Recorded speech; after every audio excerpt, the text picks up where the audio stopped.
সালের আগস্টে ভারতের বাংলাদেশে আসা কথা ছিল ওডিআই ও টি-20 সিরিজ খেলার জন্য। সেই সময় তারা স্থগিত করেছে সেই সিরিজটা। এই বছর মানে আগামী মাস সেপ্টেম্বরে ভারতের আসার কথা বাংলাদেশের। আসবে কি?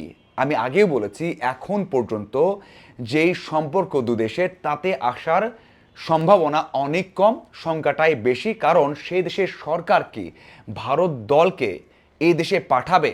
কূটনৈতিক সম্পর্কের উন্নতি কি সেই পর্যায়ে হয়েছে? আমরা দেখেছি সাম্প্রতিক সময়ে উচ্চ পর্যায়ের কোনো প্রতিনিধি দল যদি ভারতে যায় বা কোনো একজন যদি যান, তাহলে অনেক অনেক অনুমতি লাগে, অনেক আলোচনা হয়, তারপরেই যান, অথবা যেতে পারেন না। এই যে দুই দেশের মধ্যে এমন সম্পর্ক, সেই সময়টাতে কি ভারত দল আসবে, পাঠাবে তারা? এই সংখ্যা ছিল, আমি বলেছিলাম যে না হওয়ার সংখ্যাটাই বেশি, কারণ হাতের সময় কম। তারা ওই যে 15 দিন 20 দিনের জন্য আসবে বাংলাদেশে, হঠাৎ করে সিদ্ধান্ত নেবে না, হয়তো সিদ্ধান্ত হয়ে গেছে, পরে সেটা জানানো হবে। আমি এটা আগেই বলেছিলাম, কিন্তু নতুন করে আরও একটা প্রেক্ষাপট তৈরি হয়েছে। আপনি যদি বলেন যে না ভাই, আগের প্রেক্ষাপটে খেলা হতো, তারা আসতো, অনেক জায়গায় দেখেছি, অনেক গণমাধ্যমে অথবা অনেক অনেক জায়গায় দেখছিলাম, আলোচনা হচ্ছিল যে ভারত দল আসবে, শুধু ওডিআই খেলবে, শুধু টি-20 খেলবে, একটা ভেন্যুতে খেলবে, অনেক কথা হচ্ছিল।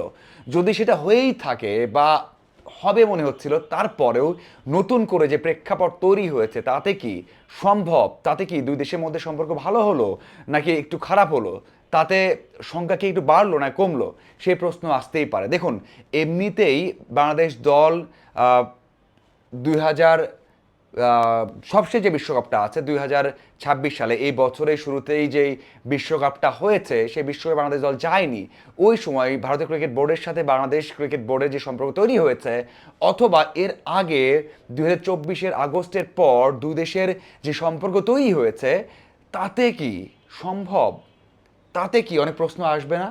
আসতোই। আচ্ছা, আমি সব ভুলে গেলাম যে হতো সিরিজটা, সব ঠিক ছিল, কিন্তু সাম্প্রতিক সময় যে ঘটনা ঘটলো, একটা প্রেস কনফারেন্স হয়েছে, সেখানে দিল্লিতে সাবেক প্রধানমন্ত্রী শেখ হাসিনা সেই প্রেস কনফারেন্সটা করেছেন, এবং সেটা নিয়ে দুই দেশের মধ্যে যে তোলপাড় সৃষ্টি হয়েছে, যে প্রতিক্রিয়ার সৃষ্টি হয়েছে, আন্তর্জাতিক গণমাধ্যমে যে আলোচনা শুরু হয়েছে, অথবা সাকিব আল হাসানের বাসায় যে ঘটনা ঘটেছে, সেটা নিয়ে সাকিব আল হাসান যে বিভিন্ন জায়গায় কনফার্ম করছেন, নিশ্চয়তা দিচ্ছেন যে এই ঘটনা ঘটেছে, এরপর কি সম্ভব? এরপর কি দুদেশের পক্ষ থেকেই এই সিরিজটাকে ভালোভাবে ওয়েলকাম করা হবে? বাংলাদেশের থেকে কি ওয়েলকাম করা হবে, এবং ভারত থেকে কি ওয়েলকাম করা হবে যে তারা দল পাঠাবে? আমার মনে হয় সংখ্যাটা অনেক বেশি বেড়ে গেল, অনেক বেশি বেড়ে গেছে। আপনি যদি বাংলাদেশের প্রেক্ষাপটে বলেন, এখনও আগের মতো সম্পর্ক তৈরি হয়নি বা ভালো হয়নি। নতুন সরকার আসার পরেও যে ভালো হয়েছে তেমনটা নয়, বাট একটা জায়গায় ছিল যেখানে স্টপ ছিল, খারাপ ভালো কিছুই হচ্ছিল না।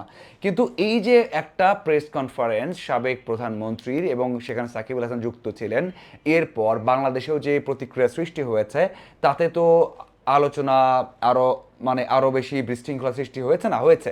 তার মানে কি একটা নিরাপত্তার সংখ্যা তো তারা দেখাতেই পারে, আগে থেকেই তারা তো দেখিয়েছে, সেটা এখন তো আরও বেশি দেখাবে বলে মনে হচ্ছে।